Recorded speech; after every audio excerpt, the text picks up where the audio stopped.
Good afternoon, and welcome to today's event entitled Supporting the Recruitment, Retention, and Career Development of Indigenous Employees. During these strange times, we know people are very busy and sometimes overwhelmed, and we appreciate you making the time to join us for this event.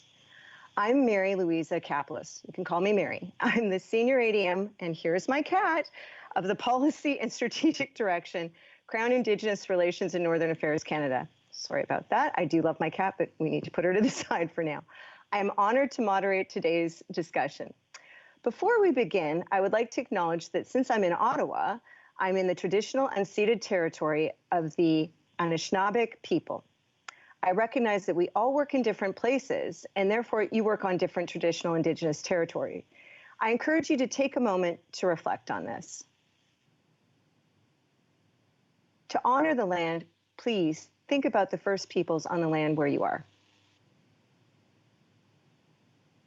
Okay, so now I'm going to take advantage of this virtual stage to share a couple things. Premièrement, j'aimerais donc... First of all, I would like to congratulate the School of Public Service of Canada, who launched the reconciliation, a new way to have mobile learning on Indigenous peoples and their reality. For more information, visit the partner website of the school. Again, I want to congratulate all of you. You are officially participating in the largest gathering of this kind hosted by the Canada School. We have close to 1,700 people registered for this event from coast to coast to coast.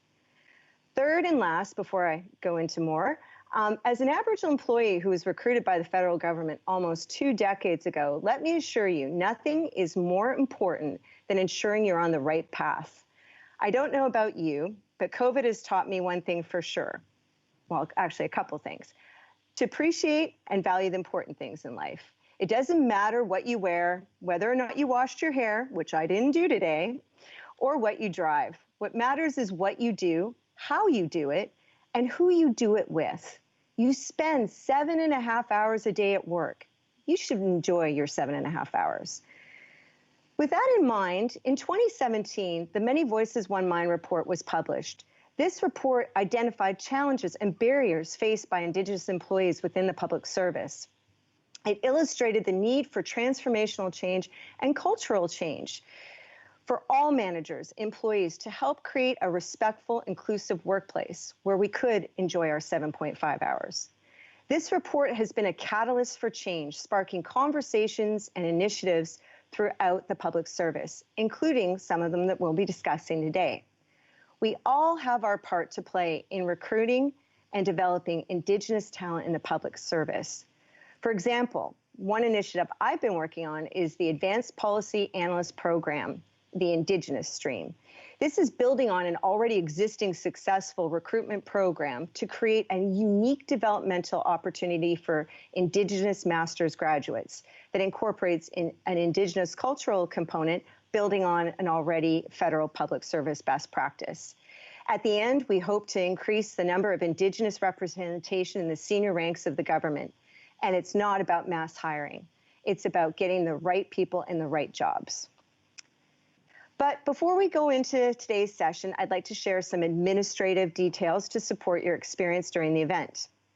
To optimize your viewing experience, we recommend you disconnect from your VPN or use a personal device to watch the session when possible. Please note we have simultaneous interpretation available for this event. We encourage you to participate in the language of your choice, la langue de votre choix. Today, we will be taking questions through the Collaborate video interface. Please go to the top right corner of your screen and click the Participate button and enter your question along with your email. During the Q&A period, we will pick some of the questions for discussion. Also, throughout the discussion, we will be hearing about ways we can all do things differently to support recruitment, retention, and career development of Indigenous employees. If any of our viewers today have good practices you'd like to share, please do so through the participate button, and we'll try to mention as many of them as we can. Before we start our discussion with our panelists, I would like to introduce Paul Ennie Pierre, who will provide opening remarks. Paul Ennie is the Executive Director for the Center on Diversity and Inclusion within the Office of the Chief Human Resources Officer, Treasury Board of Canada Secretariat. Paul Ennie, the floor is yours. Thank you, Deputy. Kwe, hello, bonjour. I'm honored to be here today as we discuss an important subject. I joined the Treasury Board Secretariat 2 months ago to lead the newly created Center on Diversity and Inclusion.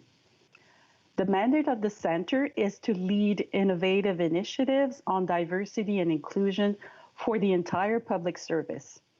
Indigenous recruitment, retention, and career development are some of the many important areas that we will focus on. A core principle of this new center is co-development of initiatives with employees of equity-seeking groups. In my new role, I bring together employees from various networks with key partners to work on effective solutions for meaningful impact. We use the approach of co-development. This means creating initiatives and programs in collaboration with the people who will participate in them, particularly equity-seeking groups.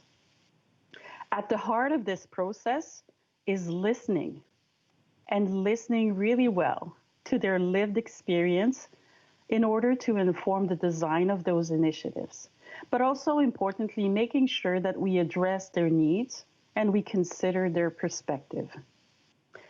Ce qui est important pour nous. What is important for us is to make sure that the equity groups can take part upstream in these initiatives, that is at the beginning, at the beginning of the creation and during the co-development process. I would like to briefly mention a few of these initiatives that are relevant to today's topic and for which we have received the collaboration of Indigenous colleagues.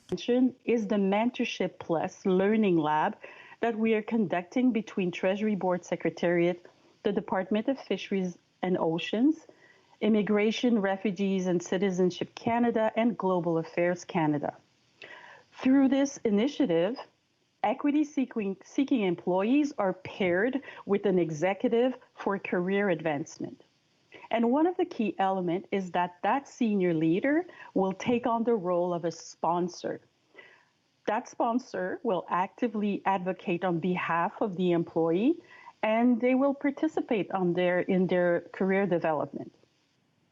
We know that this is especially important since many equity-seeking employees may lack access to informal networks that some people have access to and that help to find opportunities for their career progression. Nous mettons également. We also implement a new platform where different civil servants can share their experiences and their expertise. This will help raise awareness and remove any stigma on conversations about important subjects such as racism, homophobia, harassment, and discrimination. Sharing experiences and lived experience from Indigenous people is essential to change mentalities. Amongst the other means that we are implementing to improve diversity and inclusion, we have a research project that aims to modernize our approach on self-identification. We'll develop recommendations aimed at improving the processes, communications, and policies for self-identification in the public service. I would also like to highlight that we have made progress in the Executive Leadership Development Program. The nomination criteria for EX1s to EX3 streams has been changed. Now, 50% of the nominees must be from the groups of persons with a disability, a visible minority, or Indigenous people. We know that the public service needs to better support Indigenous employees in their career development. This is especially true at the executive level, where we are now not meeting the workforce availability. Representation is important. Having Indigenous employees well represented at all levels of government will help ensure that not our policies, our programs, and management better reflect Indigenous viewpoints. And quite frankly, we know that it will help with Indigenous recruitment as well. Results from the 2019 Public Service Employees Survey highlight some issues that have real impact on retention and the sense of belonging. For instance, Indigenous employees had fewer positive perceptions than non-Indigenous employees in the areas of being treated with respect, accepted as equal members of the team, and being in a department that support a diverse workplace.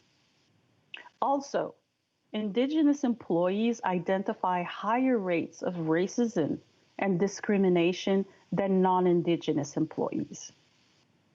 In addition to these statistics, the Many Voices, One Mind report provides important information about the real barriers encountered by Indigenous people.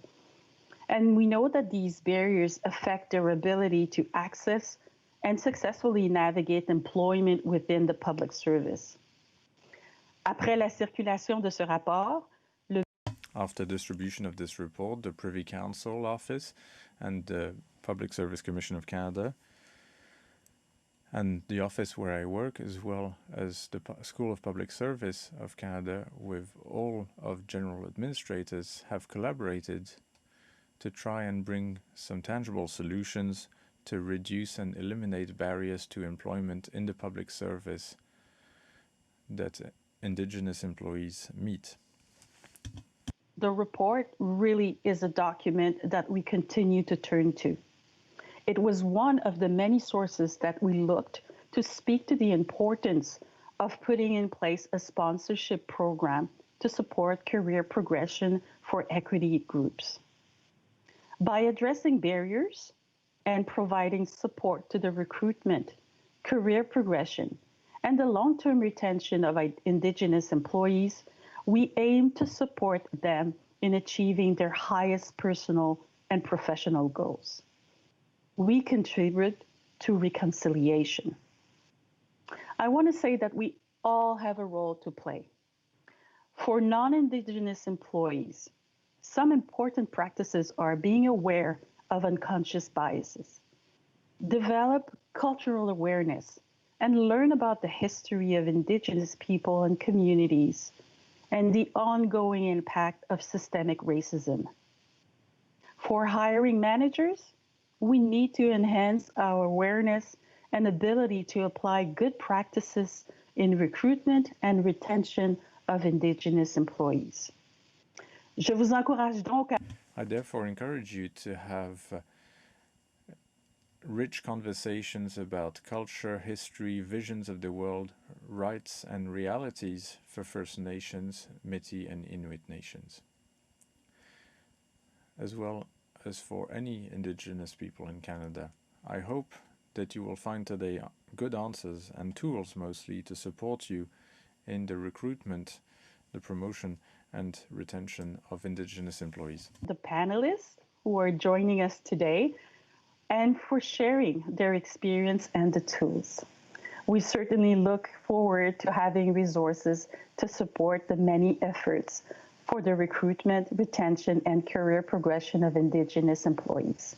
I look forward to the discussion. Now I will turn it back to our moderator, Deputy Mayor Louisa Capelus. Miigwech. Thank you, Paulini. And now and just one point of clarification, as much as I would love the title of deputy, I'm not quite there yet, so it's Senior Assistant Deputy Minister.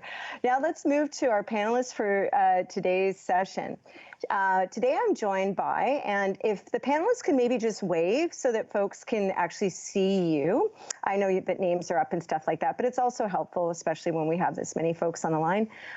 So first we have Palik, who was born and raised in Ottawa and is an Inuit beneficiary whose mother grew up in Igloolik, Nunavut. In his final semester, he's about to complete a bachelor's in commerce with a specialization in marketing. Since August 2019, Palik joined the Aboriginal Centre of Expertise and is the co-founder and co-leader of the National Indigenous Student Circle, a federal network of Indigenous students working in the Government of Canada. Second, we have Natalie Gagnon. Natalie is Anishinaabeg and was born in Wabanaki Territory, Atlantic Provinces, New Brunswick. She has over 30 years experience in policy making, managing major projects, and running organizations related to Indigenous peoples, women, and youth. Since June 2019, Natalie has been serving as the Associate Director for the Departmental Support and Research within the Indigenous Learning Series at the Canada School. Natalie. Next, we have Margarita Spence Palik, who is Mishkegawuk Cree from Fort Alberni First Nation. She worked at the Treasury Board of Canada Secretariat for over a year in the Office of the Chief Human Resources Officer. Whew, that's a mouthful. While at TBS, Margarita worked on the development of the Career Pathways for Indigenous Employees, an online tool aimed to support Indigenous employees' career development. Margarita is recently transferred to Indigenous Services Canada and is now working in the Child and Family Services Reform Branch on the Engagement and Partnership team. As a relatively new employee in the public service, she is grateful to be part of such meaningful work. Fourth, we have Karine Picard. First Nation from Wendake, Karine started her career in the public service in the first cohort of Indigenous student employment opportunities. Driven by giving back to her Indigenous community, Karine takes pride in supporting Indigenous recruitment in the public service. As the acting manager of the Aboriginal Centre of Expertise, her goals include addressing barriers to Indigenous recruitment by increasing access to talented Indigenous candidates and better equipped managers and human resource specialists. Wow, it's quite the lineup of folks. So let's get the discussion started. So to begin, I'm going to start with a question for Natalie, not to put anyone on the spot. Natalie, as an Indigenous public service employee and as a manager, how do you think we can better support Indigenous employees with respect to recruitment, retention, and/or career progression? And maybe just as another prompt is, maybe what are some of the challenges you face too as a manager in trying to provide better support, or are there tools and resources that you could suggest? Over to you, Natalie. Wow, thank you, Marie-Louisa. That's a three big questions. I know.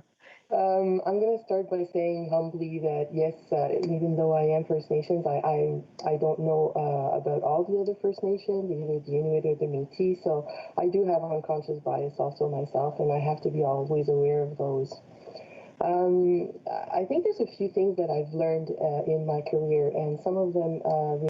Could we ask Natalie to speak closer to her microphone? Her voice is very muffled. When I look at recruitment, one of the things that I've noticed quite a lot is that even though more and more, First Nations, Inuit, and Métis people are graduating from university and so on, I think in our educational equivalencies, we don't take enough into consideration or emphasize enough the cultural knowledge and competency aspect that we probably do need as we move into the federal public service. So I think it would be nice if we could have a good look at that and see how we can add those as in, just as more, if not more important than the educational equivalencies.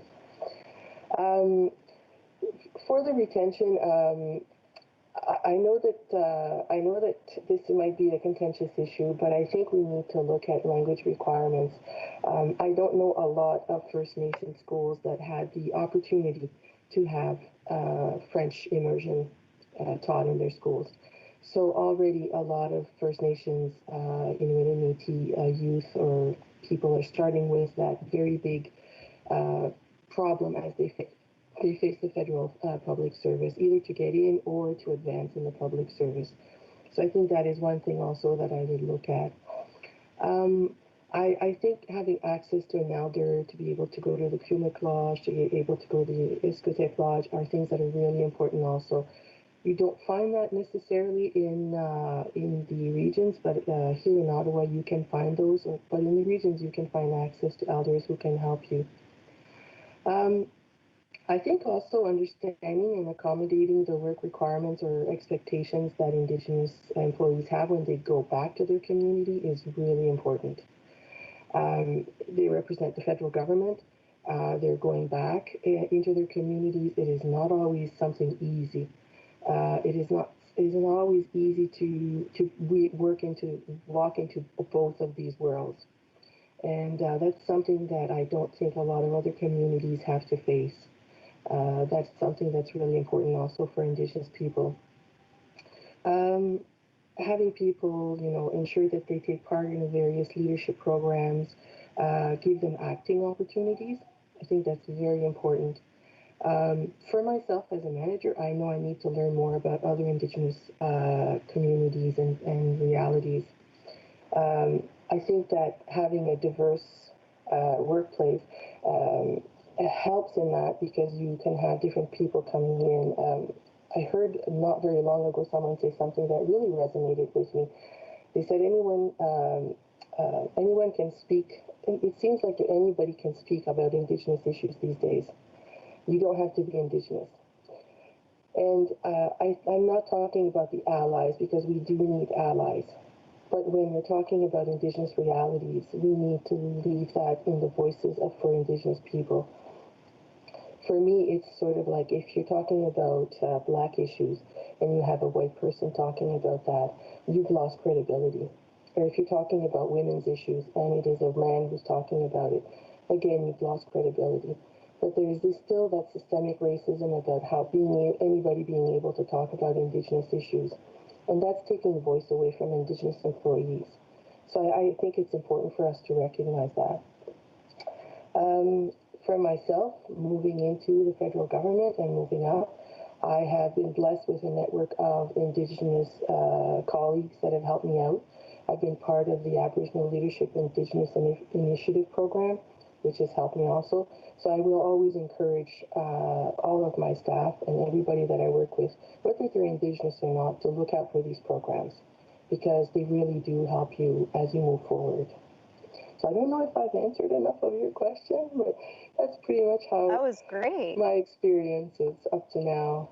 So maybe I'm just going to prompt you with a little bit because we've got Natalie. Yeah, you hit it right on the button. We've got a few folks that have written in about language, and as someone, so I'll maybe start by answering one of the questions, and then I'll share with you one of the other ones we've gotten online. But people are asking, what are we doing about language requirements for senior, higher ranking positions? Well, I can tell you one thing, at least at the two departments I have worked most recently in, is both ISK and CERNA have done a lot more on the non-imperative in terms of the language requirements. And so what we've done is we're saying, you know what, it shouldn't be a barrier, and we will ensure that these individuals get access to the training they need.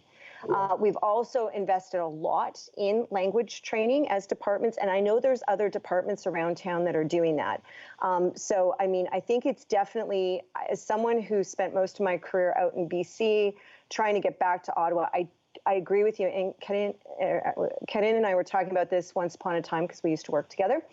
Just that challenge of language and how do we break that barrier down. And I think it's something that is it's going to take time, but as departments start to realize, and I always say this to Indigenous employees, we're in hot demand. We are. Mm-hmm. Like we're people want to hire folks like us right now. But that language thing, and Natalie, you mentioned it, I was working in education, and French immersion is not available on reserve. And depending where you grow up in this country, access to language training is limited. La langue seconde officielle. So, I think it's something we as managers have to commit to, and I know that I have. But the other thing that somebody has raised, and I wanted to get your thoughts on this, is the notion of supporting Indigenous languages in the public service. And I don't know, not to put you on the spot again, twice in how many minutes? But I just wanted to know if you had any thoughts about that question about supporting Indigenous languages within the public service. Yeah, definitely, and I'm sure that Karine, Margarita, and my other colleague will have some comments on that also. Coming back very rapidly to the language issue, as I'm a proud Francophone. It's my first language. Unfortunately, I didn't learn Anishinaabe because I was part of the 60s group. I'd love to be able to learn it, and as a federal employee, I would love it if the federal government helped supporting me in learning what should have been my native language. I think we need to recognize that it's colonialism that brought this on, this lack of French knowledge in Indigenous communities and the lack of Indigenous language knowledge in other communities. So how do we break down that colonial barrier that has been set up? I think that, yes, as we move forward with the Indigenous Language Act, hopefully we'll eventually, in a few years, or I don't know how long, but hopefully Canada won't just be a bilingual country. It will be more than a bilingual country. It could be trilingual, quadrilingual. There's countries that are smaller than us that have 4 or 5 official languages. It should not be an issue. We should be able to do that easily. Good, thanks. Okay, I think I'm going to give Natalie a little bit of a rest, and I'm going to go pick on somebody else. So, Karine, I mentioned that you and I have worked together. So here's a question for you.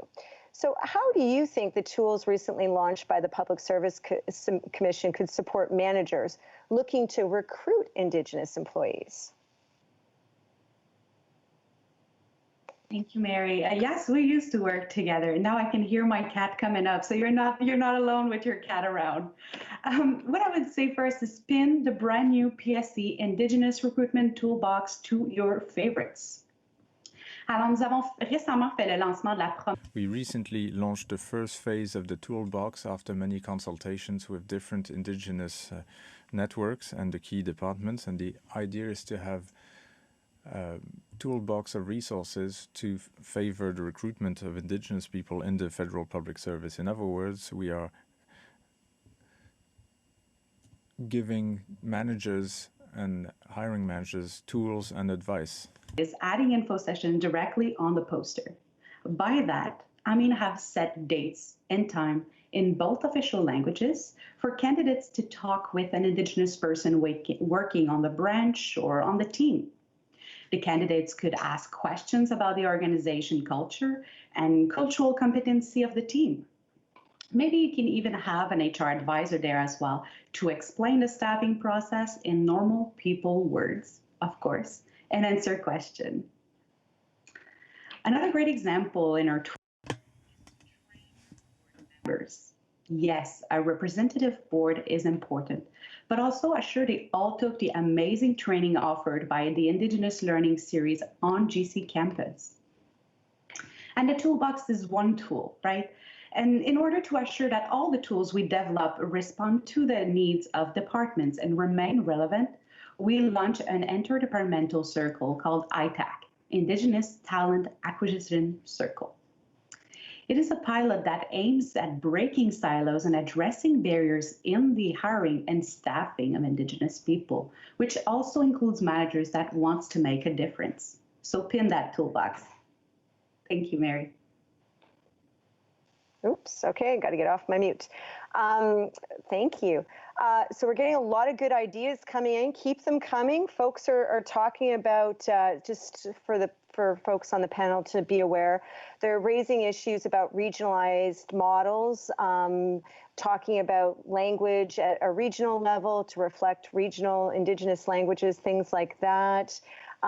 We're also getting a few questions around how can we help folks at the working level to influence the hiring process so that more equity-seeking individuals can be fairly bridged into the government. So those are the sorts of things that people are asking out there. So just wanted to keep you guys aware of that. I don't know, Karine, if you had anything you wanted to maybe add on that one in terms of, so how can I'll maybe turn to you on that one. Like in terms of folks that are, maybe at a PM3 or I don't know, in an AS2 or an EC4 position. I'm just listen to me, I sound like a public servant. How can they help influence processes and things like that? I believe there's various ways to actually influence. The first thing, honestly, is bring your manager to those specific Indigenous events. Let's talk about Indigenous Awareness Week. Why don't, as a team, you all go to those events? And you know what, as Indigenous, I love to see non-Indigenous participants because I can see this the support and they're having fun and they're discovering our culture.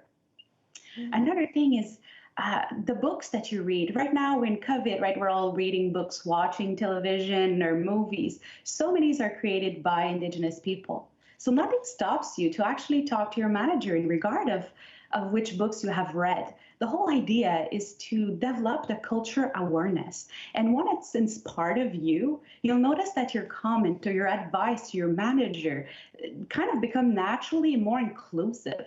And it's going to help your manager to notice the difference within the team itself. You can also promote what you see, what you read.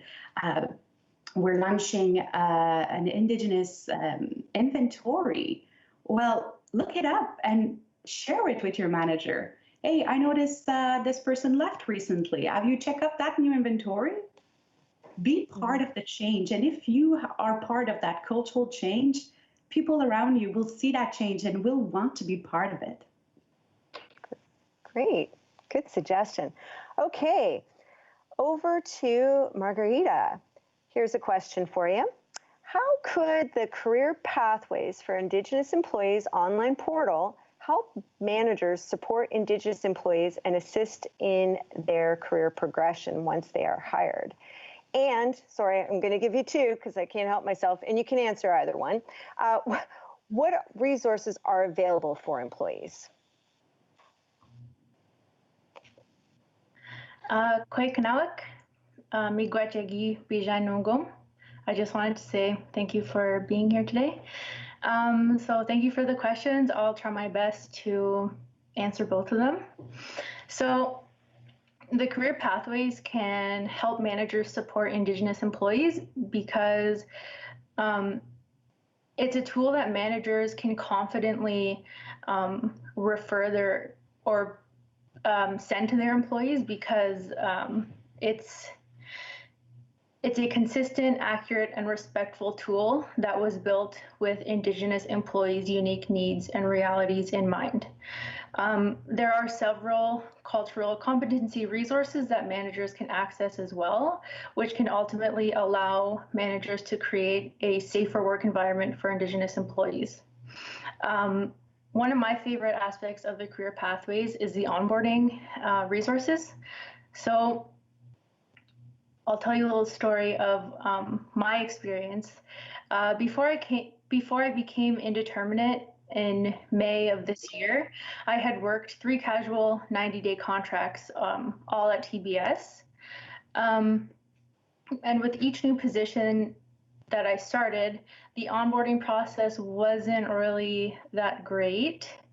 Like I was given a large stack of important papers and I was flooded with several emails on my first day. And I think this is probably a lot of people's experience as well. And this approach is overwhelming. And for me, honestly, it's not very effective in easing a new employee into their new workspace. However, I suppose this approach is to ensure the new employee is kept busy reading and learning about their new role for a couple days or even for a few weeks. So I firmly believe that the Career Pathways online portal will kind of declutter that old onboarding approach, and it will offer a more interactive and an at-your-own-pace onboarding experience. Since the Career Pathways contains very general information in terms of not really having department-specific information that you would find on your department website, managers can introduce a mix of the old paper documents, or I guess it would be PDFs and on the computer these days, as well as the career pathways for their new employees or whoever really. And for the second question, so about career progression, so employees can explore the different portals that have been designed to support them at the entry level, the mid-career level, the executive cadre, as well as the preparing for retirement stage of their careers. I think it's important for employees to know what kind of opportunities are out there so that they can prepare or start thinking about where they would like to take their careers next. And yeah.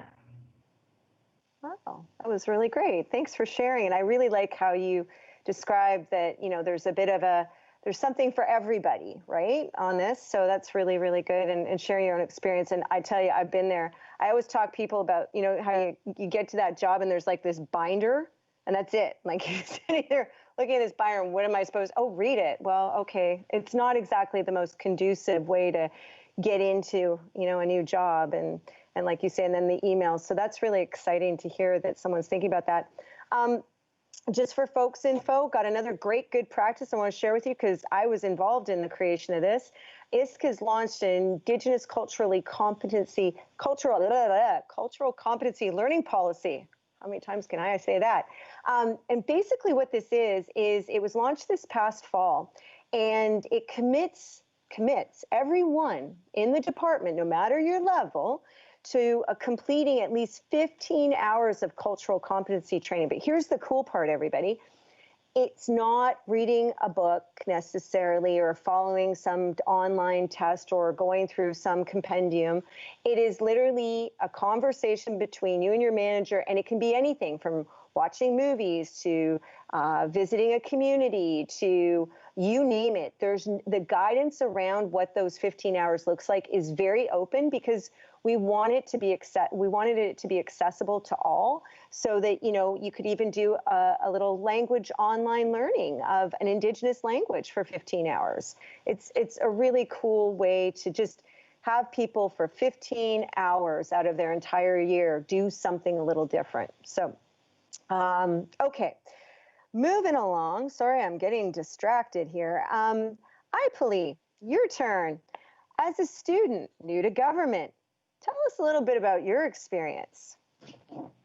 Thank you, Mary. As an Indigenous student working with the Aboriginal Centre of Expertise, it was a phenomenal and meaningful experience and also fulfilling. It all started when I was hired under the Indigenous Student Employment Opportunity. Through my job, I was assisting the lead in delivering the initiative as well as attending all of the summer events. But my highlight was clearly listening to Indigenous mentors available for students in ISAO, just like you, Mary. I remember you were there. And these events helped me. It led me to recognize my value as a young Indigenous professional. It helped me think more strategically.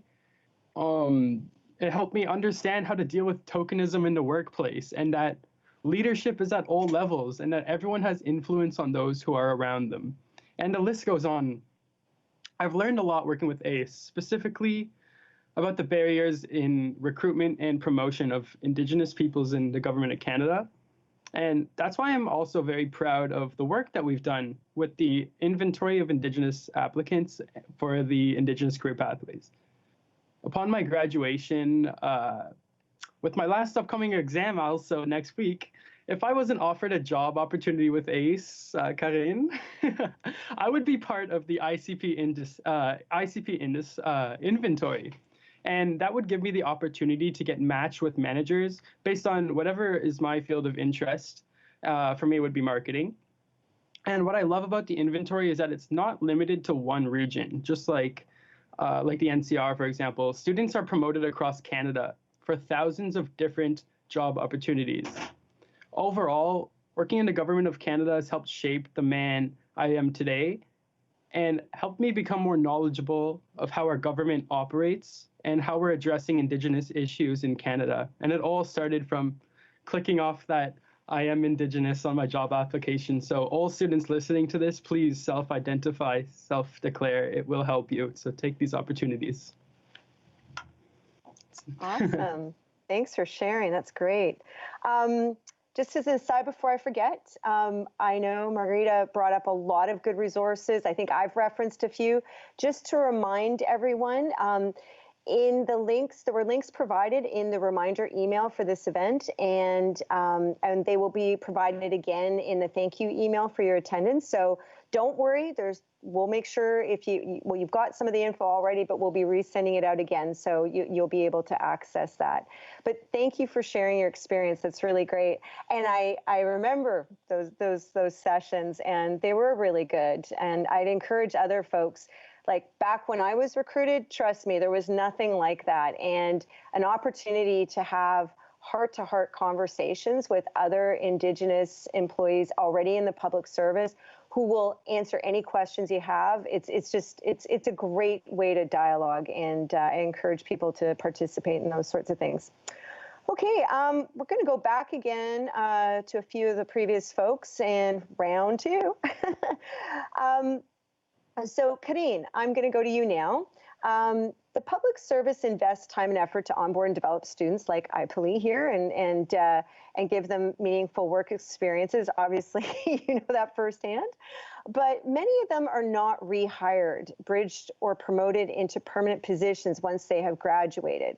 I've heard this and about this myself. So how can PSC tools, like the recruitment tools, help these individuals? Thank you, Mary, and also thank you, Palik. I appreciate the kind words. I believe what Palik and you really mentioned is really important here. We recruit over 500 talented Indigenous students last year, 500, and we need to assure they stay with us. Ils sont la relève. That is one of the reasons behind why we have created the Indigenous Career Pathway, ICP, and the inventory of Indigenous students and graduates looking to be rehired and bridged. The Indigenous Career Pathway offers a space to showcase their talent and empower them to create profiles that represent them and their skills. This inventory is refreshed every 4 months, so keep consulting it if you don't find a match just yet. The phase 2 of the inventory will be based on consultation again, but the idea is to add qualified Indigenous candidates, but also Nunavut Land Claim Agreement beneficiaries. So in the meantime of the phase 2, I know you're all anxious and excited to see the phase 2. In the meantime, the PSC offers other great alternatives to hiring qualified and talented Indigenous candidates, like the post-secondary recruitment inventories. So look that up as well. Thanks, Mary. Oh, thank you. Great suggestions. The other thing I'm going to add is, and I think I actually, maybe even I told Palik this once upon a time, like reach out. Like seriously, you guys, there's this wonderful thing called the Government of Canada Employee Directory. I get a lot of folks writing to me directly, and I'll give you an example. Oh, hey, this is my opportunity for some recruitment. Hey, I just got a brilliant idea. We in the sector that I've just moved to have a number of vacant positions. I have people that on a weekly basis just write me out of the blue. Hi, I'm about to bridge in. Hi, I was on a term position, and some of us really do, and I'd say a majority of us really do take these to heart. So I'd encourage, HR is probably saying, Mary, stop that. They're supposed to focus on the inventories. But like at the same time, if you've had a good experience working with an employer, there's nothing to say you can't check back with that person and see if there's an opportunity. You never know what doors may open through that. And just saying, like, there's lots of them out there right now. Okay, so, and I won't plug myself for all of you to send your stuff to me, but feel free. Okay, anyways, there we go. I'm going to go back to Margarita now. So Margarita, I wanted to ask you, in terms of your experiences, and Palik, get ready, because I'm probably going to ask you this question too. What supports would you like to see that maybe aren't around right now, that could be things we could think about? That's a very hard question to answer. Well, during the consultation process for the development of the career pathways, there was some feedback that we received, and one specific resource that was missing, it really stuck with me, and I never really realized or thought of this perspective, but I would like to see resources that will support or guide Indigenous managers who are managing Indigenous employees. I think there are several unique perspectives and realities that need to be recognized and supported. So having that gap filled, I would like to see that. Also, on a much larger scale, so the career pathway is very much a tool that can help Indigenous employees become more familiar with just the day-to-day or logistical aspects of being a public servant. But it's not necessarily a tool that is going to solve any type of systemic racism that exists within this institution. Mm-hmm. And I had a conversation with a colleague, and this was brought up, and it really made me kind of step back and reflect on these initiatives.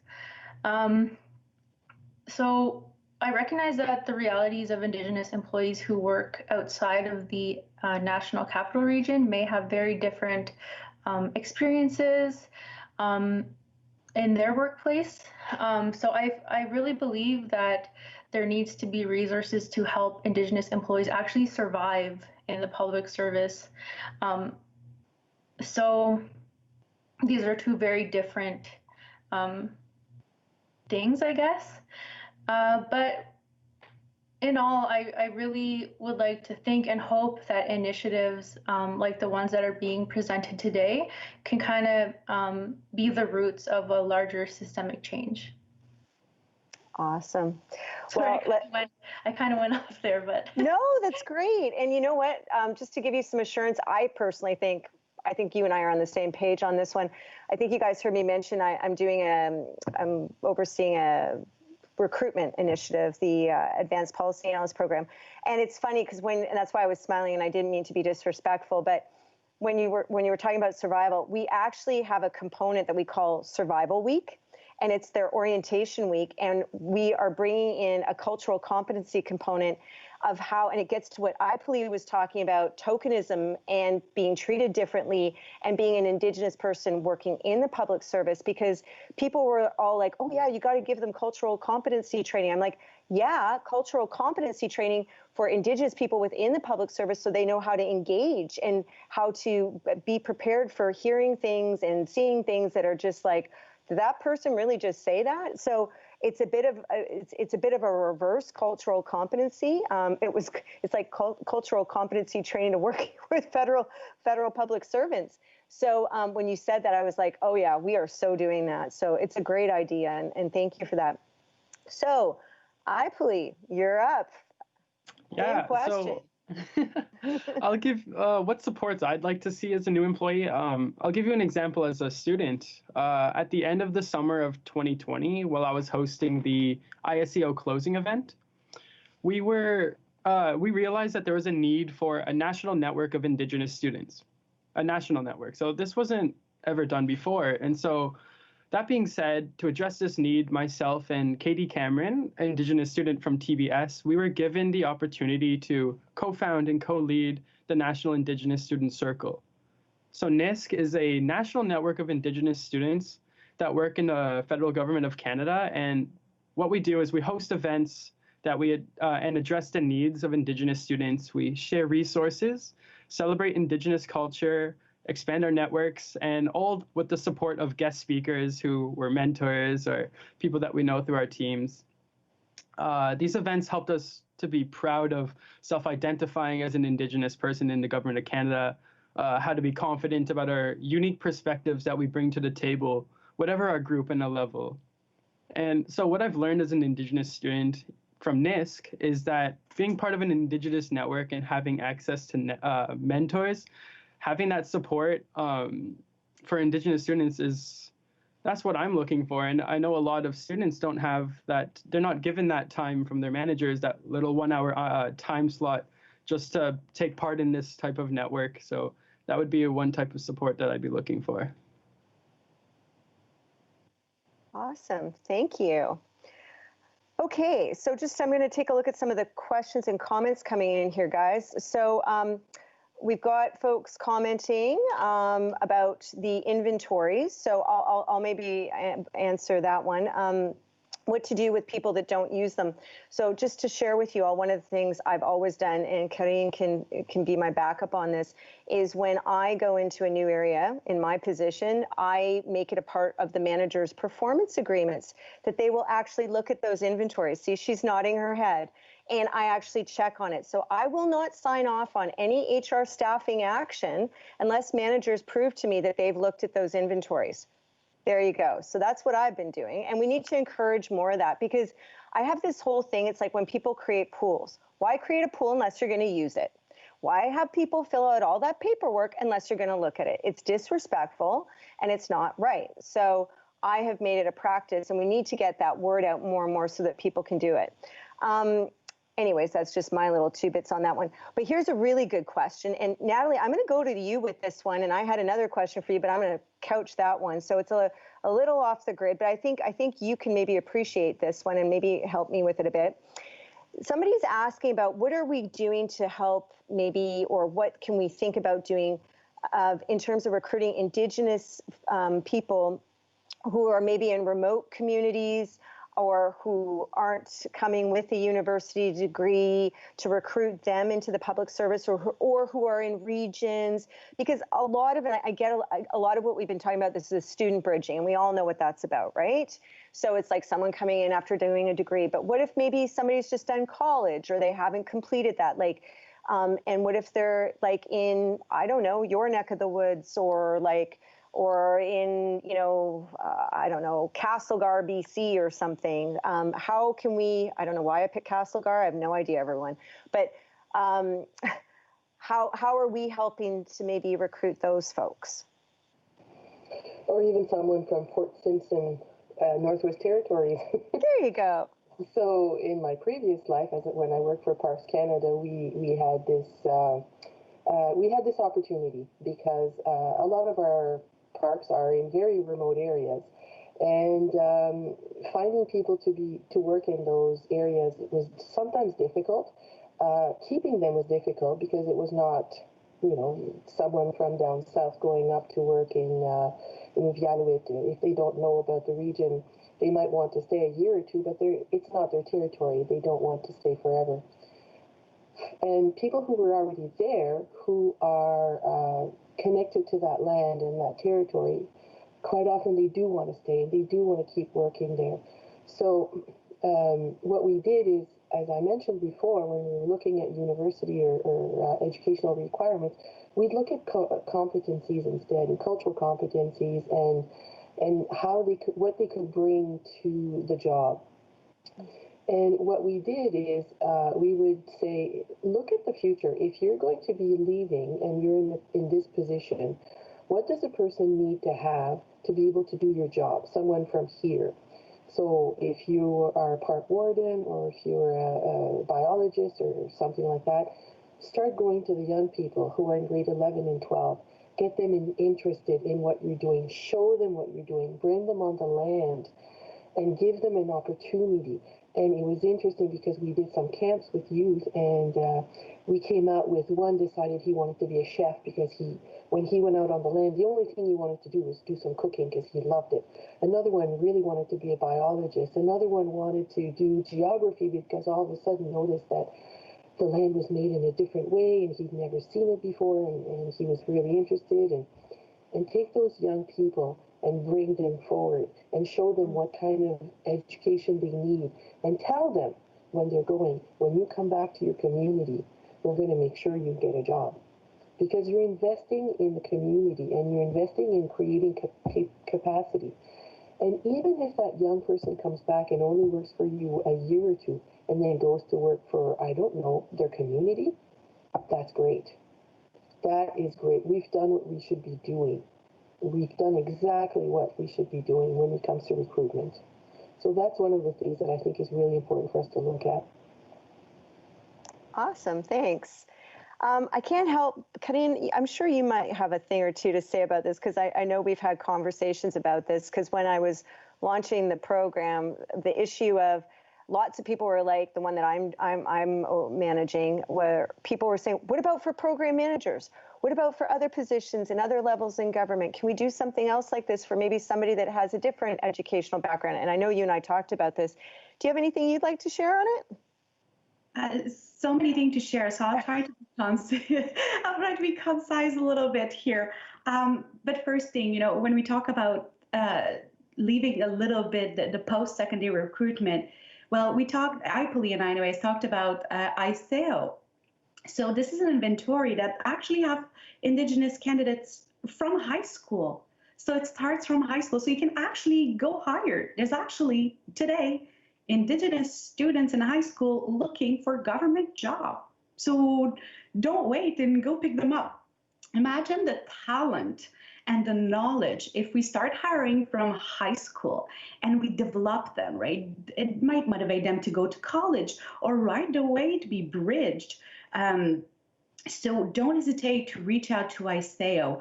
You can definitely find it if you just type in Google FSWEP, literally the letters.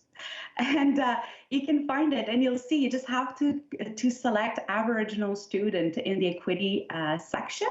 And that's it. They will be ICO students and they'll receive tons of support as mentorship, like great mentors like Mary, but also tools and learning development.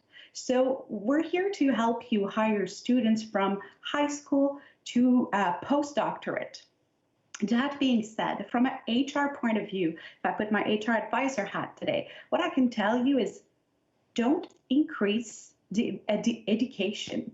When you create a poster, when you want to staff a position, stick to the minimum qualification required for the position. There's no need to increase every time to a bachelor, to a master, to a doctorate. If you want to put in an asset, do it, no problem. But let's start by opening the doors to everybody and then assess the competency and the skills, because you'll notice that education is not everything. So there's also the employer-approved alternative that you can use to staff. So you don't even need a high school degree for so many positions. So talk with your HR advisor and make sure that you go with the strict minimum so that you actually include everybody. So I think that would be, Mary, my two first idea about that. Okay, we have a clarification. People have lots of questions on ISEO and where to access it. So, yeah. I think I pretty much said it. Again, is just to go literally in Google, hire a student, FSWEP, FSWEP. I'm not good spelling letters out of the blue, but Google FSWEP and just select Aboriginal in the Employment Equity Group. And that'll pop it up? Okay. Exactly. You'll have. And if not, they can email you, right? Aboriginal Center of Expertise, email us. Okay, good. Just checking. All right, that's awesome. Okay, we've got 10 minutes left before we go to our other Q's and A's. So what I'd like to do is I've got a couple questions, so we're going to help the panelists here, everybody. Everyone's going to get the same question. So I'm getting you all ready now. So the first question is, in an ideal world, If tomorrow you could remove one barrier to the recruitment or career development for Indigenous employees, what would that barrier be? And you can explain a little bit more if you want. And now we're going to start with, I'll start with Natalie. Oh, sorry, Natalie. We'll start with them. No, that's fine. I have no problems with it. I think I mentioned it a bit. I think we need to make sure that we have a really good welcoming environment, and that we have a good onboarding system. Look at the language and educational requirements, but look at the strengths that the Indigenous employees are bringing, especially the strengths. And we don't do that often enough. I think we have these forms and we have to fill them out and so on. So it can be a little bit nerve-wracking when you're not from the public service to try to find a job in the public service. I would also ensure that when you go to high schools, especially high schools where there's a lot of Indigenous youth, explain to them how to fill out those forms and how to make sure that they give enough information so that we know what their strengths are, and then that we can capitalize on those. That's what I think we should really be looking at. Okay, thank you. Margarita, what's the barrier you would remove if you could? You have a baguette magique, as we call it en français. You've got a magic wand. What would it be? The barrier that I would remove would be the barrier surrounding languages, specifically the second official language requirement. I think this is especially important to get rid of for when Indigenous employees speak their Indigenous language. I think that's, I don't want to say it's rare, but it's I think it's really a really great thing for individuals to have, and then to have that in their work as well. It could be really beneficial. And I think it also goes the other way, because I have heard some discussions about the language requirements, and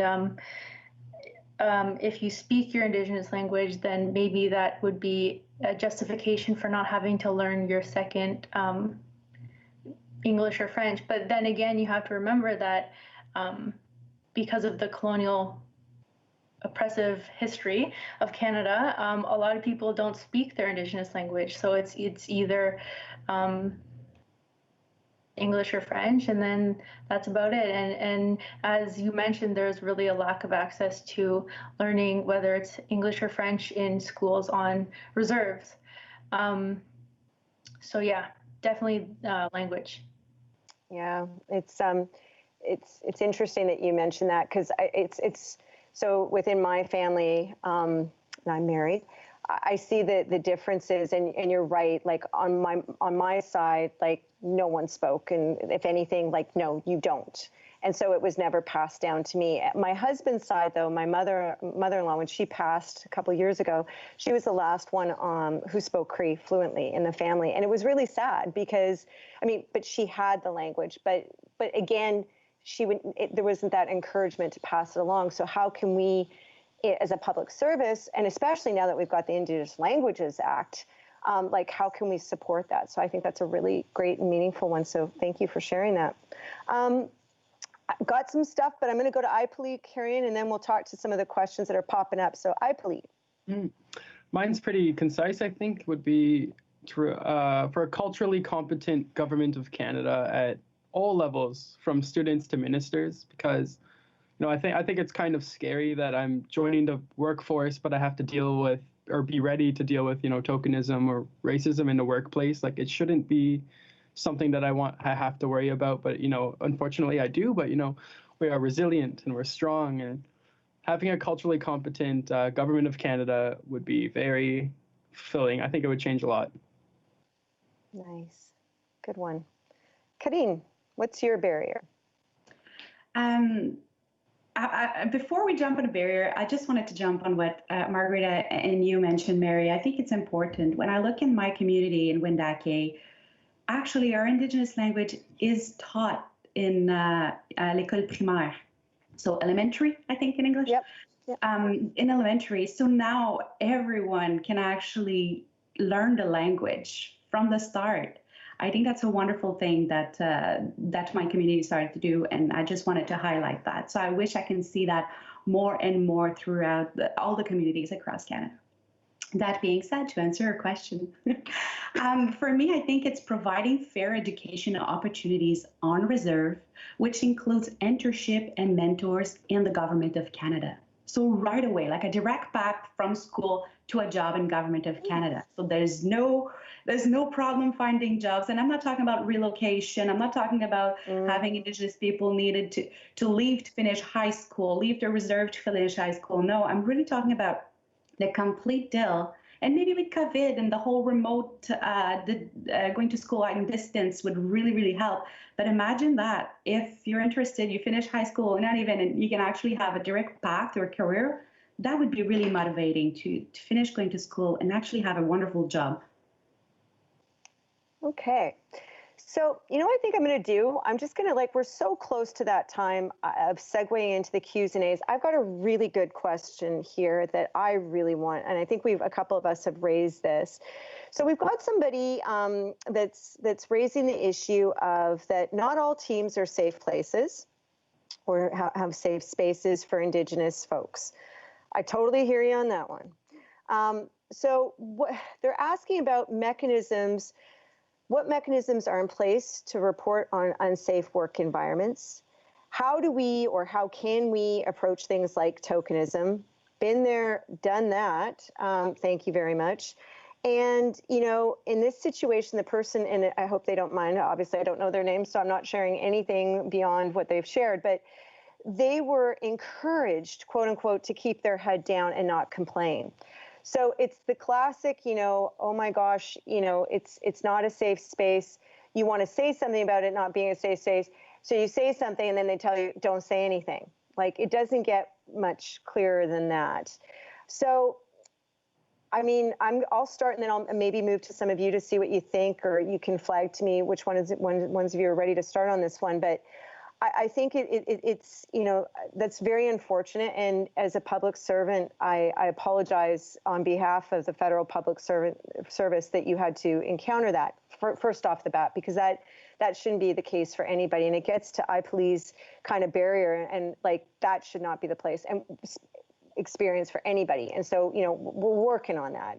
And Many Voices, One Mind is definitely, the mechanism to help us get there. And that Many Voices, One Mind report is that mechanism, because it does talk about having a place where people can go report and talk about these things. We need to have that. I know that we're trying to make efforts. Within departments, there are places like the Ombudsman and things like that. I definitely would not give up in terms of, there's Aboriginal employee or Indigenous employee networks that usually know how to handle these situations and can help you through those difficult times. There's HR to a certain degree who sometimes work with these groups, in these bodies. I would definitely ask around, and that would be the one thing. But you know what? I honestly believe that part of it is us as Indigenous people speaking out. So, you know what? Don't keep your head down. And, I think they made a reference about finding a different department to work for. You darn rights, you come work with me, okay? Or Kedin, or some of these other wonderful people where they're working. There are really good, healthy places and spaces. And, I think just even through COVID, my last gig at ISK, they were my family. They were my work family. I felt so safe. I felt so culturally safe. I had people asking me questions about my background in a really respectful way, trying to understand, because the Métis, question of how we define ourselves is one that's very politically charged. And I have no problem explaining who I am and where I'm from. And but the way people approached me, it was so safe and just really easygoing. So, I'd say that would be my advice. But is there anyone else that would like to offer up a suggestion? Natalie's nodding her head, so let's go to Natalie first. I hear you, and I have about 20 some years of experience with that also. And I think one of the things, as you mentioned it, Maria Luisa, is don't take it. Stand up and try to find allies. Try to see if there's somebody out there who understands. And sometimes you have to go to someone who's part of an equity group, and they might understand and they might support you. I know it's hard though, because if you're the first one in the department to speak up and say, this is not right, and I'll explain to you why it's not right. You do get branded sometimes, but don't worry about it. People who were branded are often the people who change things. There's a whole network out there of Indigenous employees. Just reach out to them. Reach out to them and ask them for support. If that department doesn't work for you, then yes, definitely find another one. But hopefully you can stay and make a difference. And I think that's the most important thing. But don't lose yourself and don't lose your soul as you're doing it. I almost did in one department, and it's not worth it. So remain true to yourself. That's very, very important. And that's great advice. Thank you, Natalie. Margarita, and then Karine.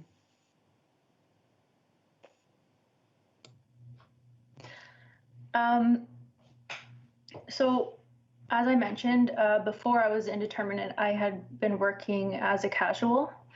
And as a casual, your rights as an employee are quite different than the rights of indeterminate employees.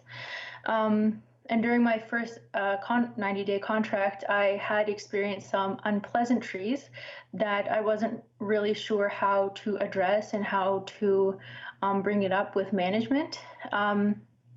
And I think for a lot of Indigenous employees, we find ourselves seeking comfort and guidance from other Indigenous employees because 99% of the time, other Indigenous employees have experienced something similar. So you can kind of relate to one another, and then you can share how you approach the situation. And I just wanted to say that although that first experience of mine wasn't great, on my last day, I submitted a letter to my DG and my ADM. It was like an 8-page letter, and I really outlined all of the issues and just negative experiences that I experienced during my 90 days, which isn't even that long. And I explained what happened. I explained why it was inappropriate and unacceptable. And then I also listed ways that they could improve. And I think that last part is a good way to, I guess, get the ball rolling. So for me anyways, I find letters to be very helpful, especially because they leave a paper trail. And actually, I had left the public service after that 90 days, and then I had returned about a year later. And when I had returned, a couple of people had mentioned that they had read my letter. So I guess it had been sent around, which was very surprising. And I was glad that hopefully it caused some sort of change or good, truthful discussion. So, yeah. Okay, you just made me cry. Wow, that's really, and you can see I'm tearing up a little bit. I'm sad, but I was so empowered by what you did. Like, way to go, Margarita. Like, that is, as a casual, and I've been there, and to just that strength that you shared with us, that you demonstrated in that letter getting around town, that's awesome. Like, kudos to you for that. Wow. Whew. Okay. No, and the reason, just for clarification for folks online, why I'm getting emotional is it really there's things in this world that make me really disappointed in our sort of sphere, in our environment, and it's when especially younger people and like yourselves that are bridging in or coming in, or even anyone new to the public service. Like, I think I have felt so honored to work in the public service. I haven't had the greatest of rides sometimes, but to think that people go through that experience really brings a tear to my eye and makes me really, like, that should not be. But I commend you on your strength, and that is awesome. Okay, Karine, I know she's just chomping at the bit, and I will turn to you now. Thank you. Thank you, Mary. Wow. I got compared to what Margarita lived through. What I can share is a little bit my own story as well. When I joined the public service, and one of my first day in the department, somebody asked me if I got the job because I was Indigenous. Like, I was nothing else, basically. I didn't have skills, competency, I didn't have knowledge, I didn't have my master's degree. Nothing else counted to this person except that, oh, you got the job because you're Indigenous, right? I was quite troubled by that, I'm not gonna lie. Didn't have a good comeback answer to like bring back or put it back in the face of the person. But what I did is I had a discussion with my manager and my director at that point. They were two wonderful women that I trust and still trust to this day, that we could have that discussion with them.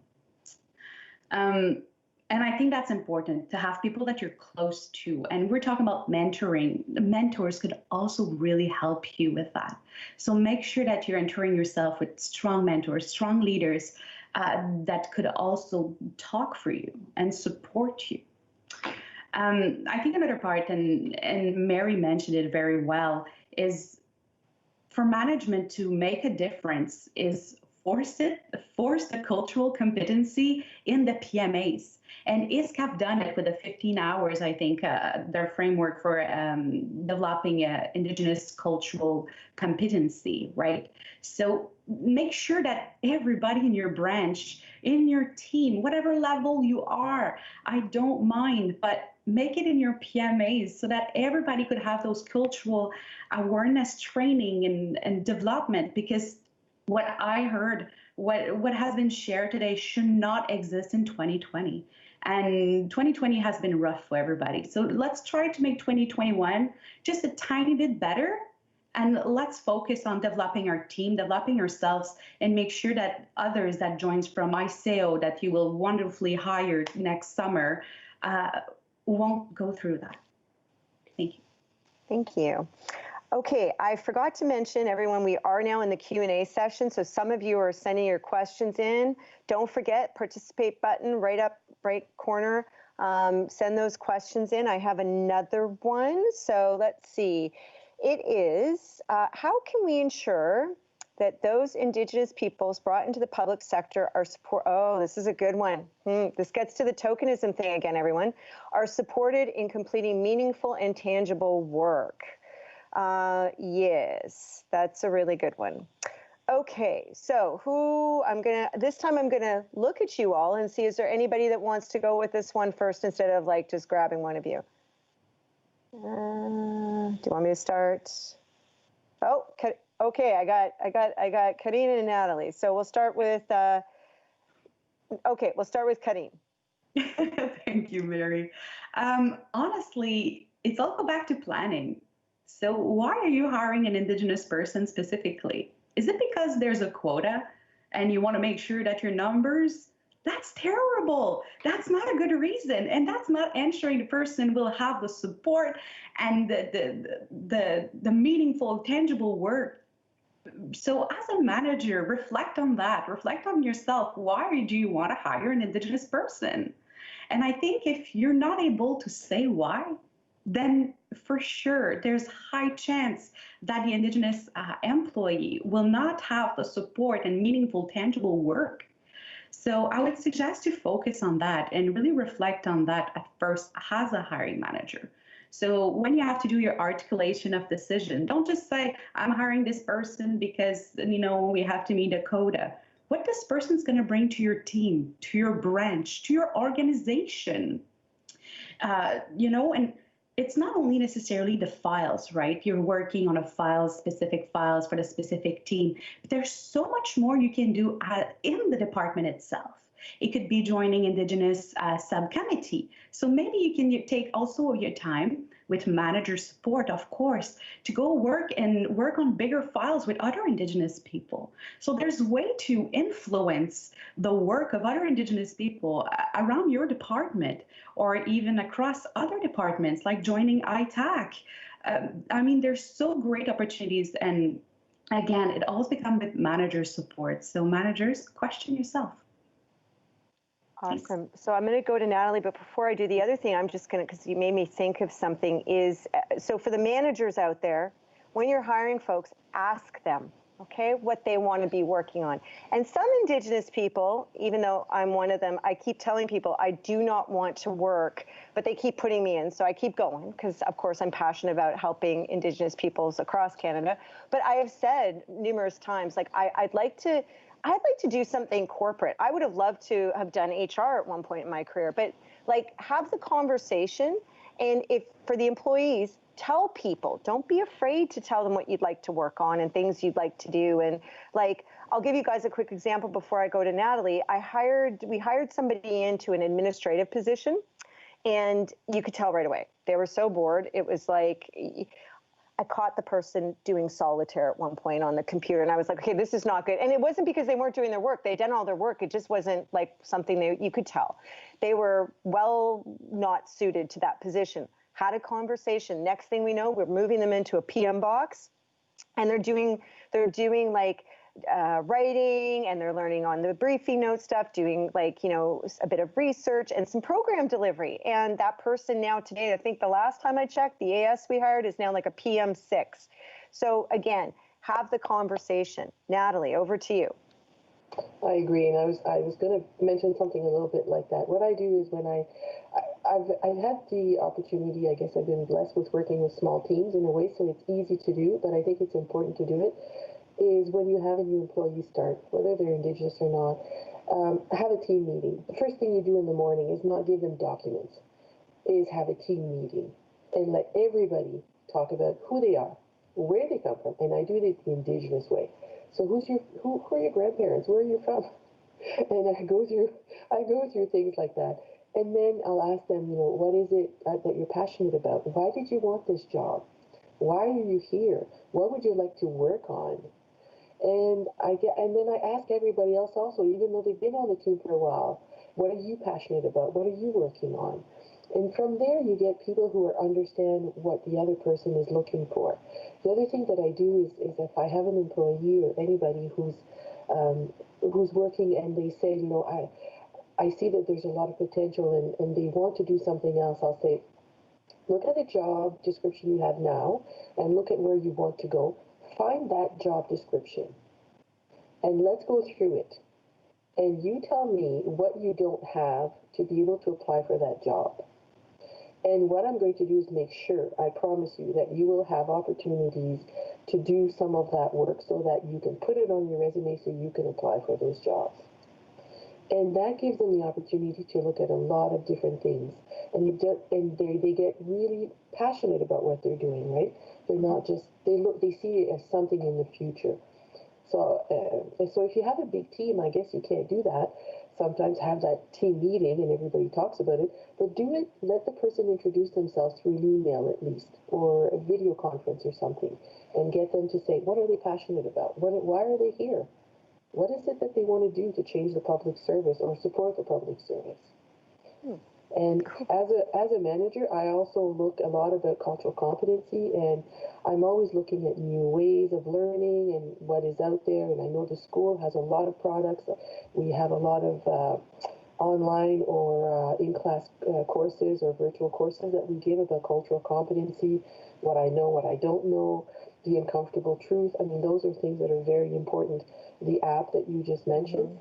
And a lot of job aids. So I look at those and I try to make sure that everybody has access to them. Awesome. Okay, I think we're getting close to the end here, guys, but we have a couple questions left. So I'm going to throw two of them out. They're kind of related, and I'm hoping, I want to see hands from my panelists. We've got one that's basically from a non-Indigenous person working on Indigenous recruitment, and how can we or how can they or whoever create a positive and welcoming environment for Indigenous employees? That's one. And then okay, we got that one. And then the other question is, can we give advice on when non-Indigenous managers, this is what I meant, they're related, non-Indigenous, want to gain an Indigenous perspective on a file, but don't want their employee to feel like it's tokenism, but they want to be respectful. Okay, I've got Palik. I think, which one are you going to tackle? Let us know. The first one? Yeah, I think talking about like a respectful, inclusive workplace type. I think if public servants or managers can do to create that respect and inclusive workplaces, to take a second out of their day, read up on that Indigenous culture, Indigenous issues, statistics on Statistics Canada, and let that reality really sink in.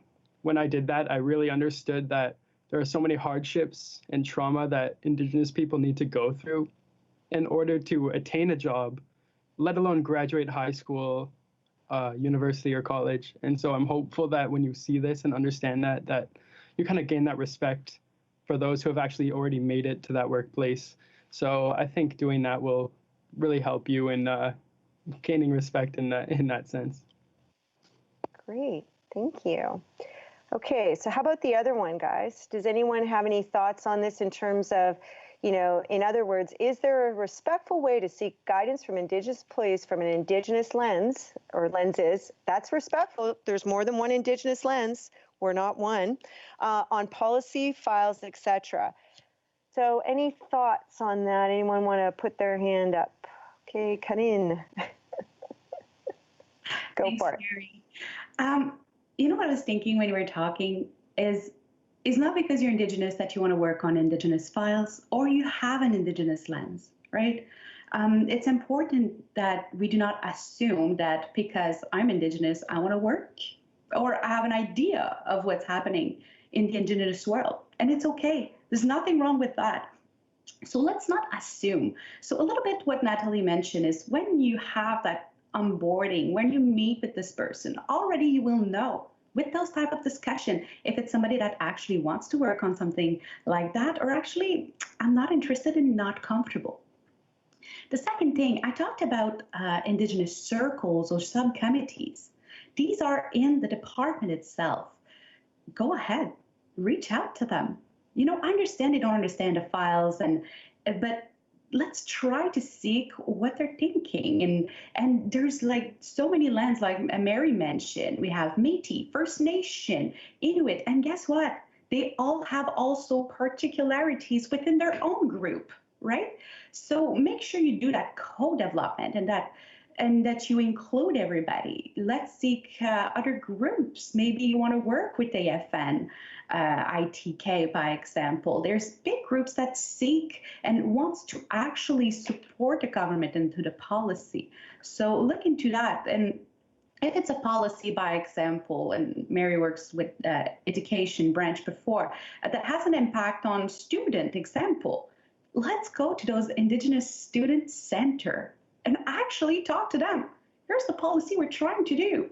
And how that has a direct impact on them. Because that's what you want to know, right? We're not just creating policy to create policy. We're not just doing HR to do HR or programs to do programs. We're here to support, most of the time, Indigenous employees. I'm talking about Mary here at Iskan there.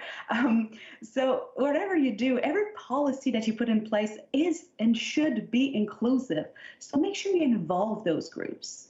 Yeah, that's a good point. It's the external partners. We have partners there for a reason, and you can talk to non-Indigenous and Indigenous employees about the relationships, but I really think we have to respect the whole nation-to-nation relationship, and that's by engaging our different Indigenous partners out there, whether it's the Assembly of First Nations, the Métis National Council, Inuit Tapiri Kanatami, or if you're working on it, for example, women's issues, Native Women's Association of Canada. There's tons of partners out there that can help us with the lens, but I think Karine's advice is, my safest advice, don't make assumptions, but don't be afraid to ask either, because I think most of us are very open to being asked for our perspective.